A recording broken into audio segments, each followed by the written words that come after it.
ಸಿದ್ದರಾಮಯ್ಯ ಅವ್ರದ್ದು ಏನು ಇದು ಅನ್ನೋದನ್ನು ಈಗಾಗಲೇ ರವಿಕೃಷ್ಣ ರೆಡ್ಡಿ ಅವರು ಹೇಳಿದ್ದಾರೆ.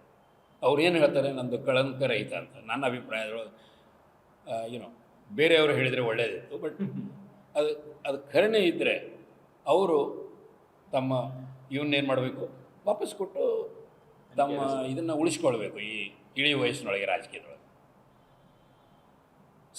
ಅದು ಮುಂದಿನ ಲೀಗಲ್ ಕ್ರಮ ಬೇರೆ, ಬಟ್ ನೈತಿಕತೆ ಅನ್ನೋದು ಇರ್ತದೆ.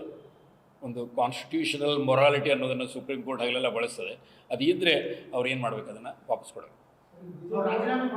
ರಾಜೀನಾಮೆ ಕೊಡಬೇಕು ಬಿಡಬೇಕು ಅನ್ನೋದೇನದಲ್ಲ ಸರ್. ಅದು ನನ್ನ ಅಭಿಪ್ರಾಯದೊಳಗೆ ಒಂದು ರಾಜಕೀಯ ನಿರ್ಣಯ ಇರ್ತದೆ. ಅವರೆಲ್ಲರೂ ಮೊದಲು ಕೂಡಿಕೊಂಡು ತಮ್ಮ ಪಾರ್ಲಿಮೆಂಟ್ರಿ ಕಮಿಟಿ ಇದರೊಳಗೆ ಆಗಬೇಕು. ಯಾಕಂದರೆ ಇದನ್ನು ಇವನ್ನ ವಾಪಸ್ ಕೊಟ್ಟುಬಿಟ್ರೆ, ಮೊದಲನೇದಾಗಿ ಅವ್ರ ಹೆಸರಿನಲ್ಲಿಲ್ಲ, ಅವ್ರ ಹೆಂಡತಿ ಹೆಸರಿನಲ್ಲಿವೆ. ಹೌದು ಅಲ್ಲ?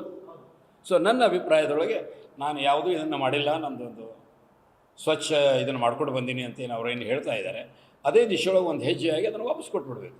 ಮುಂದೆ ಏನು ಮಾಡ್ತಾರೆ ಹೇಗೆ ಅನ್ನೋದನ್ನು ಜನರಿಗೆ ಮತ್ತು ಸಂಬಂಧಪಟ್ಟ ಇದಕ್ಕೆ ಏನು ಅಥಾರಿಟೀಸ್ಗೆ ಬಿಡಬೇಕು. ಇದು ನಂದು ಅಭಿಪ್ರಾಯ. ಮತ್ತೇನು ನೋಡ್ರಿ, ಈಗ ಯಾವ BJP ಅವ್ರದ್ದು ನಿಮಗೆ ಗೊತ್ತಿದೆ.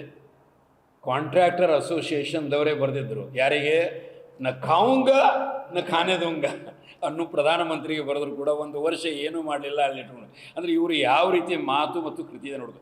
ನನ್ನ ಅಭಿಪ್ರಾಯದೊಳಗೆ ಈ BJP ಸುಮ್ಮನೆ ಈ ಒಂದೇನು ನಾಟಕ ಬಿಟ್ಟು ಆತ್ಮಾವಲೋಕನ ಮಾಡಿಕೊಂಡು ತಮ್ಮೆಲ್ಲ ಕೊಳಕನ್ನು ಸ್ವಚ್ಛ ಮಾಡಿಕೊಂಡು ಬಂದರೆ ಮಾತ್ರ ಈ ನಾಡಿನ ಜನತೆ ಮುಂದೆ ಅವ್ರಿಗೆ ಏನಾದರೂ ಭವಿಷ್ಯ ಇದೆ. ಹೊರತಾಗಿ ಇಲ್ಲ ಸಲ್ಲದ್ದನ್ನು ನೀ ನನಗಿಂತ ಹೊಲಸು, ನಾನು ನಿನ್ನಿಂದ ಹೊಲಸು, ಇದೇನು ಮಾಡೋದಲ್ಲ.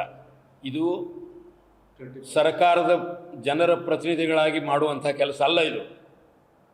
ಇದು ಅಧಿಕಾರ ದಾಹ ಸಲುವಾಗಿ ಮಾಡುವಂಥ ಕೆಲಸ.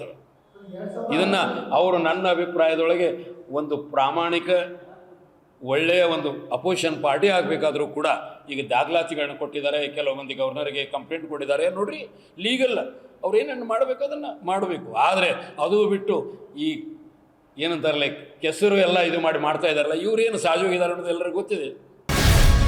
ಗ್ಯಾರಂಟಿ ನ್ಯೂಸ್, ಸುದ್ದಿ ಖಚಿತ, ನ್ಯಾಯ ನಿಶ್ಚಿತ.